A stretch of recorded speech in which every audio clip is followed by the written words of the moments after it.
Our next presentation is From Scratches on Paper to Auto-Generated Pivot Tables, the Evolution of Reference Statistics at SUNY Morrisville. And this is brought to us by Angela M. Rhodes from SUNY Morrisville. Angela Rhodes is the SUNY Morrisville Systems and Electronic Resources Librarian, and Interim Director of Libraries. She's been at SUNY Morrisville for 12 years, performing the duties of Systems Librarian, Electronic Resources Management, and Original Cataloging. All right, Angela, whenever you are ready. All right, let me share my screen.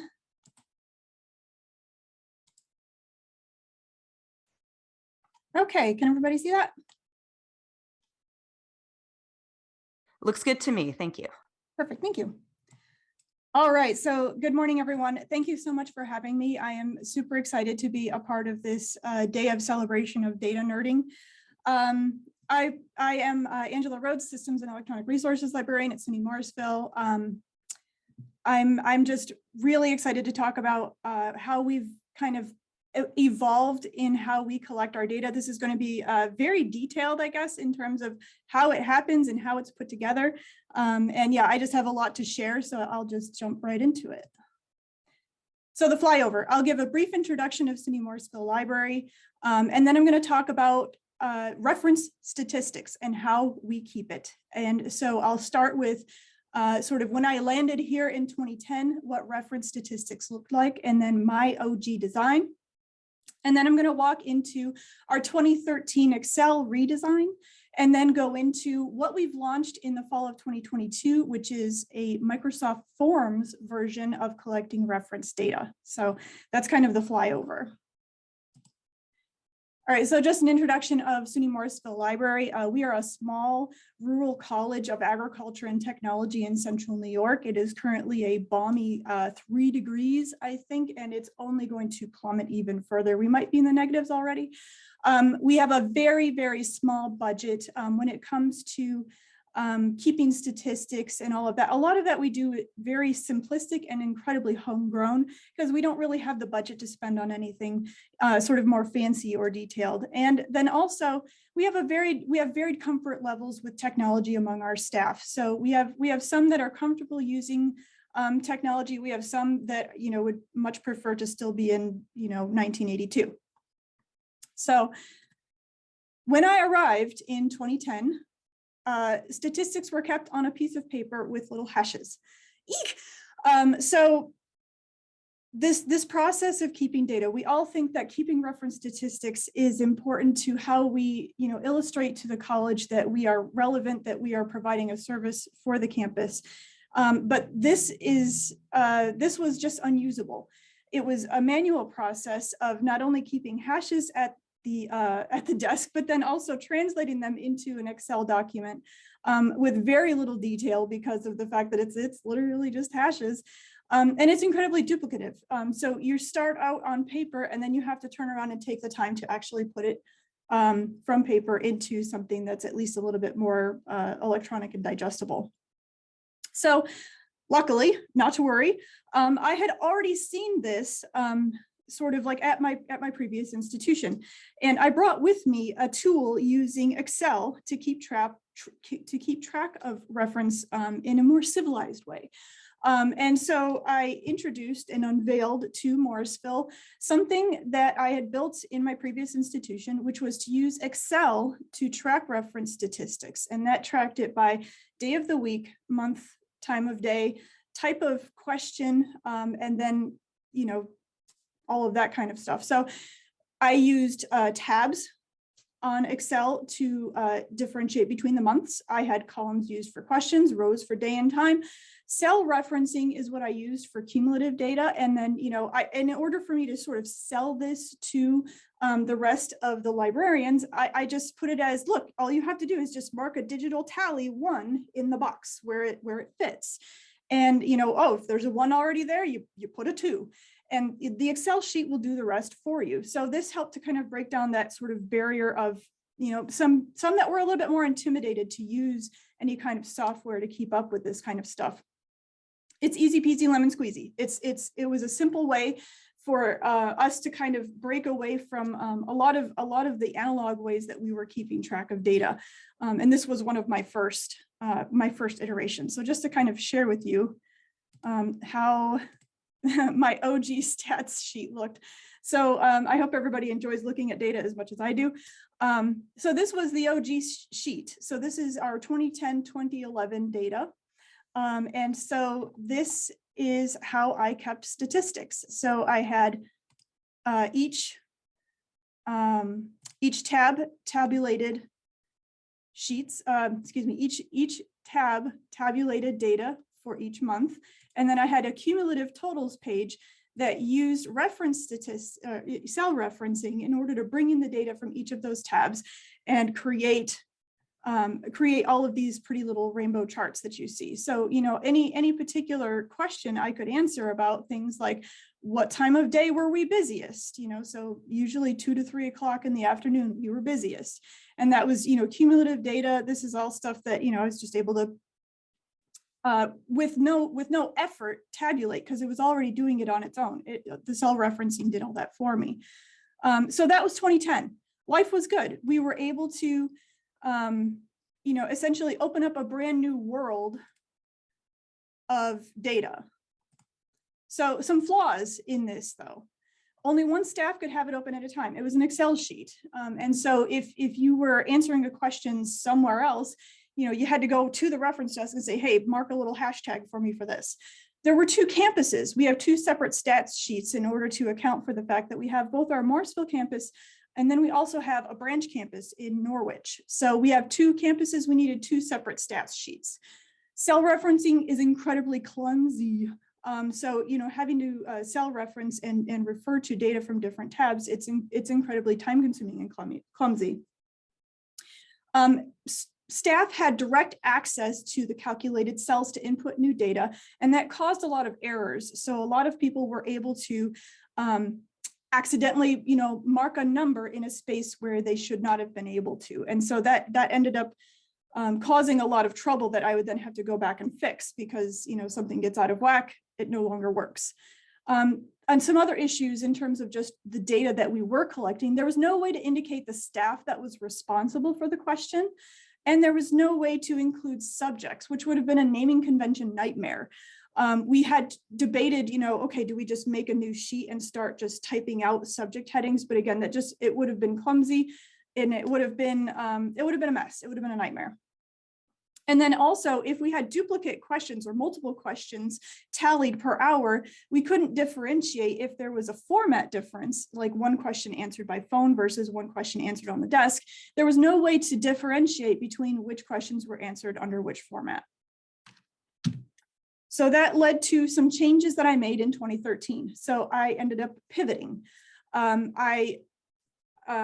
Excel is like my native land that I happily live in. But so Excel, I practiced using Excel pivot tables. And so we were able to switch to one master raw sheet. So instead of tabs indicating different months, we switched to a single tab or a master sheet that held the entire year and then used other tabs to sort of do pivot tables referring to that master raw sheet in order to calculate pretty much the same thing that we were calculating before. So this helped to protect a lot of the issues, some of the issues we were having. So we used protect in order to sort of make sure that staff couldn't actually make tallies in particular rows that were calculating fields, and pivot tables took over the rest. So I'll show you what that looks like. So this is our 2013-2014 data sheet. And again, this is all months put together onto a single sheet. And again, it was tallies, just little hash marks. And again, this helped to keep it simple for the staff. And then within each of the tabs, using those pivot tables to calculate the data. And again, it was just as simple as make sure that I refer to the entire raw chart, the entire raw set of data. And it was easy as pick my fields. What do I want to know from the data? So this was, I think, what I'll call sort of like became the new status quo. So I built this in 2013, and it was the same sheet that we used for the next 10 years, pretty much. So, oh, it went back to the beginning. So the pivot table flaws, a lot of the same flaws of my original design, they still were flaws in 2013. It was still an Excel sheet. Only one staff could have it open at a time. We still have 2 campuses, which means we needed 2 sheets. There's still no way to indicate staff responsible, no way to include subjects, no way to differentiate between duplicative multiple tallies per row. And then the other thing was that massive raw sheet had to be modified each year so that the proper day of the week, lined up with the month, lined up with the date. And so it was a lot of work to build out the whole raw sheet. And there was a lot of empty cells, a lot of blank cells where there was no data to be entered. So that's kind of where we were at. And again, I would build these every year. It was one of my summer routines is, just, copy the sheet over, fix the dates, and then you're ready to roll for a fresh year of reference stats. So the summer of 2022, our previous director, Chris Rudikoff, wanted to know more. We outgrew Excel when we started to ask how and who. So we wanted to know who needs us, right? Is it, which courses are using our services? And how are students most likely to reach out to us? So we had implemented bookings. So for both online and for office reference consultations. We had our chat service, we had email, we had phone, not to mention the fact that we still had those 2 campuses. And we really wanted to expand on what we knew about who was accessing and using our services. We decided that the most relevant piece of information for the who wasn't necessarily what program the student was in or what the subject area of their inquiry was. But the more important part we thought was the course from which their question originated from. And that would indicate to us which faculty members were using us, encouraging their students to come to us with their questions more frequently. Because we felt like we know that a lot of the service and traffic that we see in the library is often fueled by the faculty. And so we felt that knowing which courses were most frequently accessing us and our services was important. So I needed to build something new. The Excel form that I was using, every way I tried to sort of tweak it, it didn't really seem to fill the needs for what we wanted to do. And so I ended up turning to Microsoft Forms. Microsoft Forms, we're a Microsoft campus, we use all Office products and things like that. We use Teams. So we are a Microsoft campus. And so Forms, which is something I'm really comfortable building, Forms seemed to fit the bill. Forms creates tables based on inputted data, and it was insanely easy to build. So basically, I built a form that was to say, this is the new tally. So it's how the actual sheet itself is housed in Teams for easy access. So all of our faculty and staff have access to our Teams channel. So that file is just housed right in Teams. Our tally sheet is online and instanced, which means that no longer do we have to worry about, oh, who's got the sheet open? Oh, can you mark a tally for me? No, it's online. All I have to do is share a link to all of the librarians that are going to be inputting data. And now everybody can just throw their data in as it happens. It's dynamic and it's per transaction. So the form itself is dynamic, meaning that depending on the format of the questions, the tally sheet changes to accommodate the form of question. And then on top of that, because it's a per transaction in the tally, in the table itself that's built, we can now build out and see more information about each individual transaction. So we used naming conventions for subject headings for our reference questions, and for our software questions. We do a lot of, sort of like technical troubleshooting But then it's also really great because it feeds to a hands-off table. The staff and timestamp fills in automatically, and pivot tables are produced based on all of that curated data on a dynamic table. So just to show you what that looks like. So this is our teams. I'm going to pop open our reference stats here. And give it a second to load. All right, so this is our raw data. So again, this is just feeding in from a Microsoft Forms. Because it's feeding in from forms and we're, as staff, we're logged in when we fill out those forms, we can see the staff filled in automatically. We can see the campus that their tally originated from, and then all of the stuff that goes with that. Now, in order to do my sort of like cumulative things around day of the week, time of day, and things like that, because the timestamp is based on a specific day, down to like the sub-second of, each of the individual transactions, then it was just a matter of using some creative Excel formatting to basically say, okay, take the text in the timestamp and then show it as a month. And then this one, take the timestamp and display it as a day. This one, take the timestamp and display it as an hour. And that allows me to do cumulative pivot tables based on just doing those three simple columns of calculated formatted data. And so now when I look at our cumulatives, it's the same. It's just use the pivot table, refer to the table or refer to the raw table for the data, and then, create my pivot tables just as I would have in my old Excel documents or in my old Excel sheets and things like that. It's clean, it's easy, it's hands off, which means that for the most part, staff don't have to touch this. The only time you may need to is if you forget to put a tally in and you just need to go in and fix the time a little bit, and all of this just fixes itself automatically. So it's been really great. And so just to give you an idea of what the form looks like, again, I've just encouraged staff to just put it on their bookmark bar. It starts with the format. Okay, what was the format of the question? Oh, it was an office appointment. Okay, which campus was it?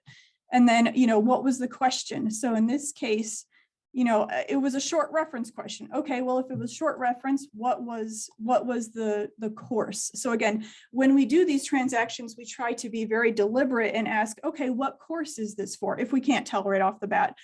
We've kind of pulled some of our more popular ones up to the top of the search, but other than that, I literally just copied and pasted all of our program codes alphabetically and just pasted them right in for the subject and course. If it was a software question, same thing, just copied and pasted some of our greatest hits in order to sort of capture that data. And so this has just kind of been, it was insanely easy to build this form, and it's just done so much for us. And so let me go back to my presentation. I went back to the beginning. So a new data and some new hope. So who needs us? Nursing. So again, some of our subject and campus data, and this is just from the fall semester, overwhelmingly, nursing uses us in every way possible. They reach us online and through email, but they also reach us at both campuses overwhelmingly. And because of the way that we did our pivot tables, we can also see more details. So when we go into our pivot table, I'll go back to here. Subject cumulatives. So I started with the subject cumulative one here, but then I said, okay, nursing is clearly a thing. So then let's build a new pivot table, filter to the subject of nursing and ask more questions. What hour of the day? What's the format? And then we can see even more data. So this is just, it's been incredibly easy to start asking more detailed questions because now our tallies are done sort of on more of a per transaction format.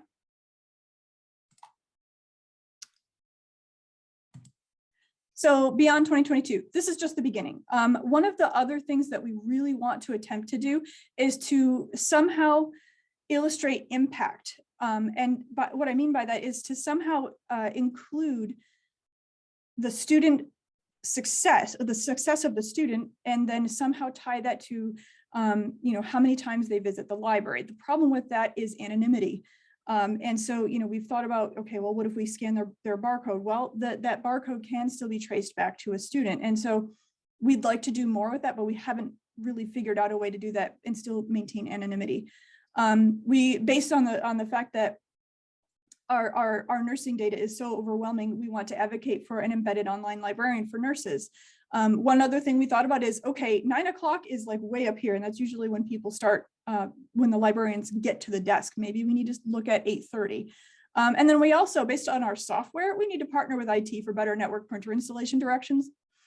And so this is just kind of a really quick look at what we've been able to accomplish, sort of like our iterations of data collection and reference over the years.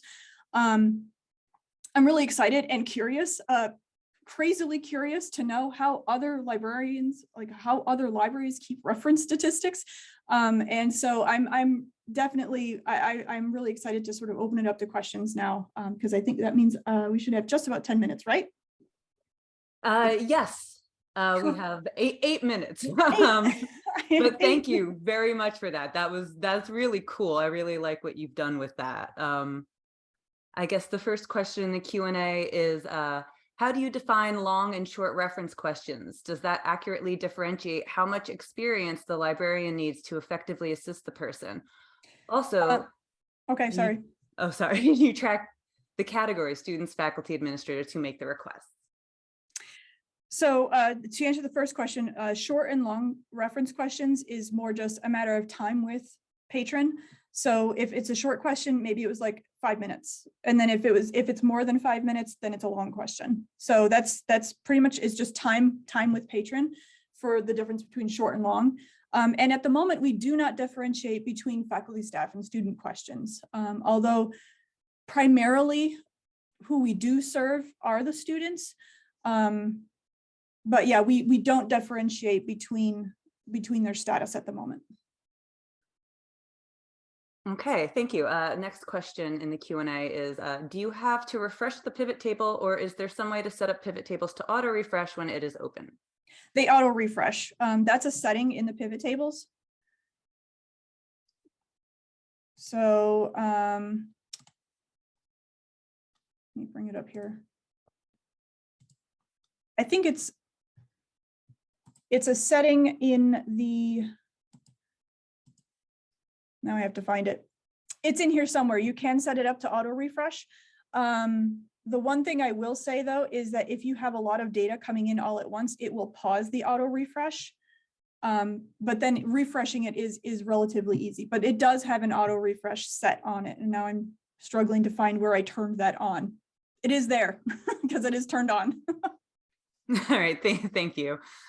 Next question. Have you promoted your services to the academic programs that don't promote library usage to their students? Promotion is a challenge. We have 3 librarians, and we have a wide liaison responsibility pool, I guess. And so promoting is a challenge because we have a billion other things to do and we wear a lot of hats. We do have sort of like our fan base, those faculty that continuously reach out to us over the years.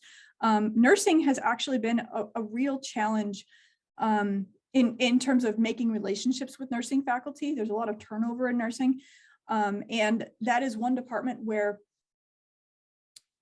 they have such a rigorous program that it's rare that we're invited in. And if we are, usually it's, not part of their class time. It's like a separate, like, oh, well, we'll set aside an hour when they're not in class and they can go on their own voluntarily. So, but based on our data, we're really hoping to try to make a little bit more of a push to get into their classrooms more frequently. Okay. I did see someone just post in the chat, here's an Excel hash function you can use to anonymize strings. So that looks pretty cool. Next question. How did you determine which options to put in the dropdown under the type question in the form? P.S. Can you show us that again? Sure. The options in the type of form was just based on both program lists. Let me get back to short reference. It's based on program lists. So it's all of our academic programs, because again, we wanted to know for which classes students were coming to use our services. So it's just an alphabetic listing of all of the courses, the course abbreviations that are offered on campus, as well as a very short listing of just sort of generalized subject headings that we have, like we as the library ourselves have kind of put together as sort of broad subject headings. So if we don't know what course it's for, we use those broad subject headings. We try to use the course whenever possible. All right. Next question. Do you have any across campus effort to share data? We've had similar problems demonstrating student impact while accounting for anonymity. Excuse me. I presented this at a recent sort of internal professional development conference, and I was really hoping to sort of get a little bit more conversation going, especially across different disciplines and in other academic support areas, to try to see how they're collecting data, or if we can sort of share notes and things like that. So I'm hoping that we can, you know, sort of share this data more readily. I mean, we obviously, the library, we put together an annual report every year, you know, showing all of our data and all those pretty numbers and things like that. But I think there needs to be more done. All right. Next question starts with a statement. I love that you have the category social interaction. What made you decide to include that category? Okay, so yeah, that's actually a new category that we added to the sheet. Social interaction was something that we wanted to start. We wanted to start being able to show our impact, our social impact on the campus. You know, we wanted to show that people were stopping by to sit in our chair and just talk to us, you know, that we have, you know, this piece of us that's community building and not necessarily related to, you know, their academic success. And so we added social interaction to show that, you know, we have people that stop by the desk just to have, you know, to be a part of that community and talk to us. And so I think it's a valuable thing to add, because it shows that, you know, you're not one-dimensional here. You know, we're also tech support. We're tech support where, you know, we have people tell us all the time we need to have like that little tin can with the 5 cents for psychology advice on it, therapy.